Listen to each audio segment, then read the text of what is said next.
Bonjour à tous. On en sait désormais davantage sur la mort d'un cycliste de 30 ans dont le corps a été retrouvé jeudi dernier à Savigny-les-Beaunes. Le conducteur soupçonné de l'avoir percuté a finalement été arrêté.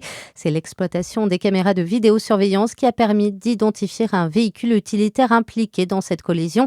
Le propriétaire avait déjà entamé les réparations de sa voiture. Il a été placé en détention provisoire. Il comparaîtra le 8 juin pour homicide routier avec délit de fuite et conduite sous stupéfiants en récidive. Le centre hospitalier du pays Charolais-Brionnais à Paray-le-Monial va tourner au ralenti demain. L'établissement sera privé de pédiatre.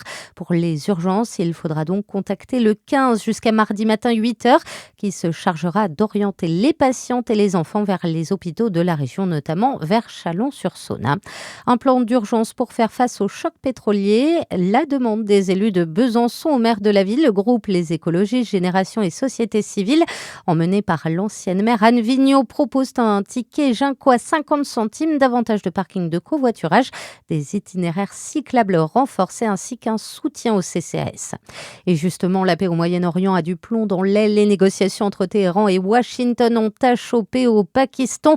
Le vice-président américain a déjà quitté Islamabad sans accord avec l'Iran pour mettre fin au conflit. De son côté, l'Iran affirme que ce sont les demandes déraisonnables des États-Unis qui ont fait échouer les pourparlers.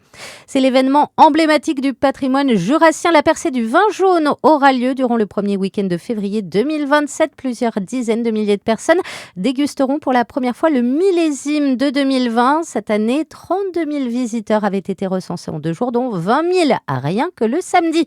Et puis, cette énorme déception pour Dijon en basket. La JDA a concédé une 5e défaite de rang en élite à Cholet hier, 111 à 74. C'est l'un des plus lourds revers du club. Bonne journée sur Fréquence Plus.